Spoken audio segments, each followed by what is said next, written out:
자, 거시경제 얘기 좀 해보겠습니다. 새벽은 뉴스공장 경제 가정교사 나오셨습니다. 안녕하십니까? 예, 안녕하세요. 거시경제를 한번 1년이 다 돼가니까 예. 당선된 지는 1년이 넘었고요. 예. 취임도 곧 1년이 되는데 이제 쭉 돌아보면 거시경제가 엉망진창 아닙니까 지금. 이러다가 진짜 큰일 나겠다 싶은 정도의 수치예요. 도대체 왜 이렇게 됐나? 교수님이 작년 한미 정상회담이 취임 직후에 있었지 않습니까? 그때 말씀하신 그대로가 지금 펼쳐지는 거 아닙니까? 큰일 났다, 큰일 났어. 그렇게 말씀하셨는데 왜 그렇게 말하는지는 알아들었지만 정말 그렇게 될까? 실감하지 못했는데 이제는 그렇게 됐어요, 진짜로. 실제로 그 거시경제 지표 중에서 핵심이 이제 성장률 지표인데요. 네. 성장률을 끌어내리기 시작한 게 수출 감소하고 무역 수지 적자였었어요. 그렇죠. 그것부터 시작을 해요. 그때 예. 그 정상회담 끝나자마자 막 칭찬 쏟아질 때 교수님 제가 이거 가지고 한 10번은 칭찬한 것 같아요. 교수님. 왜냐하면 교수님만 이 얘기를 하셨기 때문에 정말로 한국 경제를 미국 안보의 하위 개념으로 밀어넣었다. 큰일 났다. 이거 진짜 통찰력 있는 분석이었어요. 진짜 지금 돌아보니까. 근데 그 이후로 뭐 탈중국 선언하고 뭐 그 나토 가가지고 탈중국 얘기했죠. 그리고 인도 태평양, 인도 태평양이라니까 태평양이라는 게 군사적으로도 경제적으로도 중국을 감싼다는 거 아닙니까? 막아버린다는 거 아니에요. 그 중국에 대해서 중국 입장에서 보자면 이게 한국이 왜 이래 이거 이럴 발언과 전략을 쏟아냈잖아요. 그러면서 그때부터 중국 무역 적자 계속 쌓여간 거 아닙니까? 꼬꾸라지면서 이게 한 가운데 있는 거 아니에요? 거기에 반도체도 껴 있는 거고, 그죠? 그게 교수님이 계속 말씀해 오셨던 건데.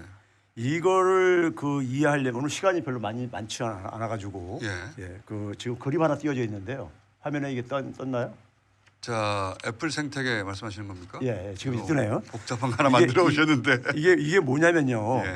미국이 결국은 이제 패권 유지잖아요, 목표가요. 그렇죠. 패권 자기가 세계 패권 되겠다는 거 아닙니까? 계속. 패권 유지가 목표인데 패권 유지는 기본적으로 이제 경제력과 군사력이 이제 한 몸처럼 이제 그러니까 이게 결합돼 가지고 작동을 하는 거란 그렇죠. 말이에요. 달러와 총이죠. 그런데 이제 지금 우리가 21세기에 들어가지고 산업 생태계가 급변을 하고 있단 말이에요. 급변을 하고 있는데 미국에서 이제 사실은 이제 소위 우리가 흔히 얘기하는 플랫폼 생태계가 이제 이게 애플을 중심으로 해가지고 쭉 이제 구축이 되어 나왔잖아요. 근데 이제 미국은 이제 사실은 중국을 본격적으로 금융위기부터 이제 소위 소위 말해서 이제 그러니까는 좀 견제하기 시작하기 전까지는 자기들은 생산은 다 바깥으로 내보냈었어요. 그렇죠. 생산은요. 그러니까 이제 소위 말해서 그걸 이제 비용 절감 차원 속에서 그래가지고 이제 소위 말해가지고 중국을 세계 공장 삼았죠. 그렇죠. 그렇게 해가지고 쭉 내보냈는데 그래가지고 자기들이 이제 어쨌든 간에 플랫폼 사업 모델을 이제 선두를 이제 쭉 치고 나왔죠. 그렇죠. 그게 이제 대표적인 게 애플 생태계 모델이 바로 그거인 거예요. 그럼 거기에 이제 그러니까 이제 우리나라 같은 경우 어떤 역할을 했냐면은 반도체 공급, 특히 이제 이 메모리 반도체 공급의 한 축을 담당했던 것이고, 그렇죠. 대만의 TSMC 같은 경우는 이제 그러니까는 소위 말해서 비모리, 팹리스 이제 이쪽 분야, 파운드리 쪽에 이제 그러니까는 이거는 이제 뒷받침해 준 거고 생산을 뒷받침해 준 거고요. 이렇게 분업 체계가 형성돼 있었던 거잖아요. 세계가 분업 체계가 그렇게 공급망이 분업 체계였는데 중국이 근데 이제 그 상황 속에서 이제 추격해 왔는데 중국이 그러니까 사실 플랫폼 사업 모델 어느 정도 성과를 만들어냈어요.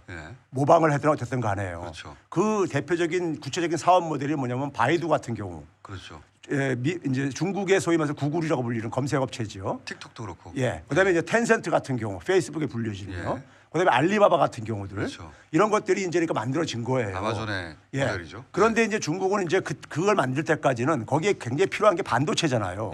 이거를 절대적으로 뭐냐면은 한국이나 대만, 서방에 의존을 해왔던 거예요. 수입해가지고 다 이제 그걸 이제 분업 체계였으니까 그렇게. 그렇죠. 그렇게 해왔던 거죠. 그러다가 이제 뭐냐면 중국은 이제 그 다음 이제 플랫폼이 어디로 가냐면 모바일 생태계에서 미래 자동차로 이제 가는 거예요. 그렇죠. 자동차고 배터리. 미래 자동차로요. 전기차 배터리. 이게 미래 자동차가 결국은 뭐냐면 친환경이면서 자율주행 자동차다 보니까는 근데 이쪽에서 중국이 먼저 치고 나온 거예요. 재생에너지 굉장히 강합니다. 그러니까 이제 그 동안에는 그러니까는 소위 말해서 뒤에서 추격해 오다가 이제 미래차에서는 앞으로 치고 나온 거예요. 재생에너지 원천 기술도 굉장히 강하죠. 그렇죠. 네. 그러니까 뭐 인공지능 기술도 그렇고 예. 전기차 분야에서 어떤 거는 치고 나온 거예요. 그 거기서 미국이 우리가 뒤졌다고 생각한 거 아니에요? 그렇죠. 거기서 이제 미국이 이제 그러니까 화들짝 놀라고 예. 이거 이제 중국을 빨리 이제 그러니까 주저앉히지 않으면 그러니까요. 큰일 나겠다.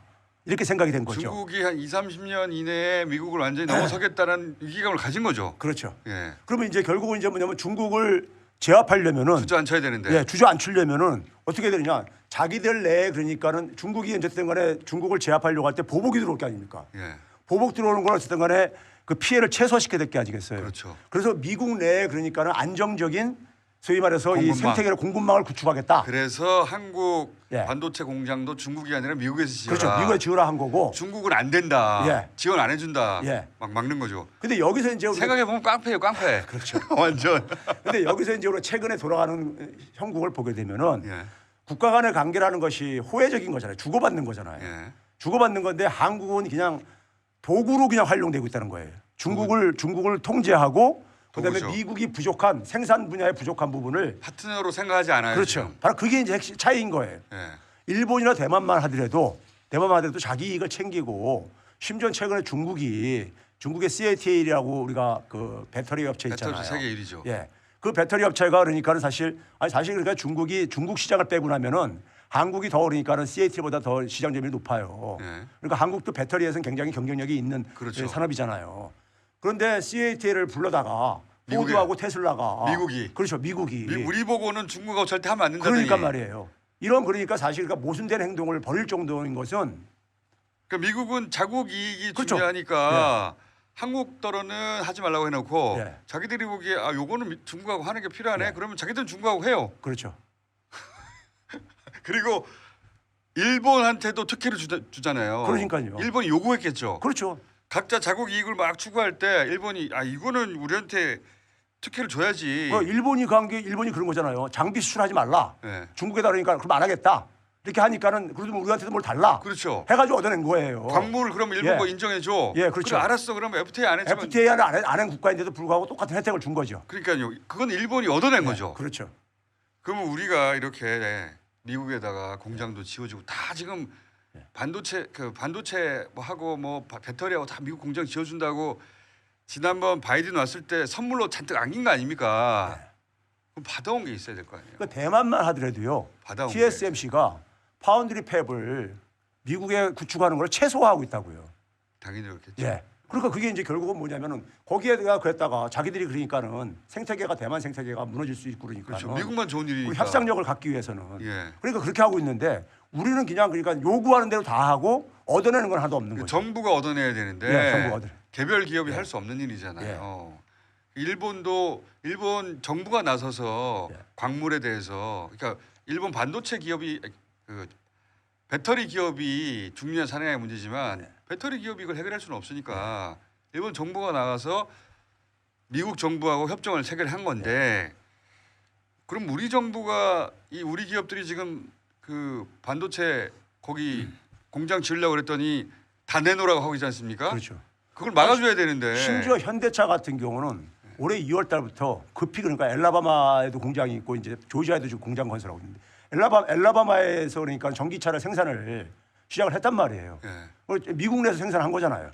근데 이제 뭐냐면 거기에 들어가는 이제 소위 배터리가 예. SK에서 만드는 SK 온이라는 그 배터리가 가는데 여기에 이제 그러니까 들어가는 광물이 그러니까 중국에서 들어온다고. 광물이 중국에서 들어온다고. 이거를 배제한 거 아니에요. 이게 그 말이 혜택을. 됩니까? 공장은 미국에서 지었어요. 그러니까요. 미국에서 일자리도 만들어주고 다 하고 있는데 우리는 광물이 우리나라에서 안 나는 걸 어떻게 해요?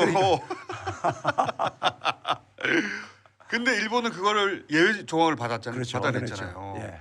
그걸 안 하고 있다는 겁니다. 예. 그걸. 그러니까 미국이 자국 이익을 위해서 막 욕심쟁이 막 깡패처럼 막 휘두르고 있잖아요. 그러면서 우리한테는 중국 못하게 해놓고 자기들은 필요하면 중국하고 합작하고. 그 일본도 미국이 막 휘두르니까 알겠어 하면서도 자기 이익을 챙기잖아요. 우리 정부는 그걸 안 한다는 거예요. 그러니까 우리나라 이 배터리 같은 경우도요. 우리가 없는 그러니까 일부 이제 광물만 수입을 하고 SK가 그러니까 울산에서 그 배터리를 그러니까 가공해서 완성을 한다고요. 그래서 그걸 이제 현대에다 보내주는 거예요. 미국에다가. 근데 그렇게 하게 되면 광물만 빼놓고는 사실상 한국에서 생산하는 거란 말이에요. 그렇죠. 근데 이거를 그러니까 인정을 못 하겠다는 거야. 미국에서는. 퍼센트 제한을 두고. 그렇죠. 예. 예? 그래서 우리가 배터리 공장을 미국에 세웠는데 오히려 일본이 더 유리하게 생겼어요. 일본은 일본산 광물을 인정한다고 했으니까. 예. 그럼 우리한테도 그러니까 최소한 광물을 그러니까 대체할 수 있는 유예 기간을 줘야 될 게 아닙니까? 최소한요. 혹은 무슨 특혜를 주거나 예외를 예, 주거나. 유예 기간을 아니 그러니까 중국 광물을 대체할 수 있는 북미산이라든가 아니면 미국과 그러니까 우방 관계에 있는 나라들로 대체할 수 있는 네. 그 시간적인 유예는 얻어내야 될 게 아닙니까? 근데 그것도 없이 그냥 이건 완전히 그러니까 그 한국을 그냥 봉으로 생각하는 도구로 생각하는 거죠. 소모품으로. 그런데 우리 정부가 거기 그냥 딸려가고 있다는 게 문제예요. 그러면서 이제 정부는 이제 뭐냐면 미국이 그렇게 기업이 할 일이다 이렇게. 어떻게 기업이 이걸 합니까? 그렇죠. 이 현 정부가 여러 가지 면에서 그래서 제가 얘기한 거예요. 국가 간의 관계가 예. 국가 간의 관계는 호혜적이란 말이에요. 주고받는 거란 말이에요. 예. 철저하게 그래야 되는 건데 한국 그러니까 이게 안보, 미국 안보의 하위 개념으로 스스로 기어 들어가다 보니까 근데 저는 네? 이제 걱정인 것이 일본한테도 가가지고 다 주고 나서 우리가 다 주면 일본이 나중에 줄 거야 이러는데 더 큰 미국에 가가지고 이번에 국빈 초청 받아가지고 사진 예쁜 거 찍고 나서 더 많이 주고 올까 봐 그게 걱정이에요. 그러니까 만약 정부에서 지금 우리가 네. 우리나라 지금 그러니까 예를 들어서 중국에 대한 반도체를 메모리 반도체를 상당히 우리한테 의존을 많이 하고 있는데 중국이 이걸 굉장히 타격을 보게 됐잖아요 우리가요. 네. 예? 그러면 이 부분에 타격을 보는 상황 속에서 우리는 뭐냐면은 지금 소위 말해서 파운드리 이 팹을 육성하려고 하고 있단 말이에요. 시스템 쪽을요. 그럼 특혜를 받아.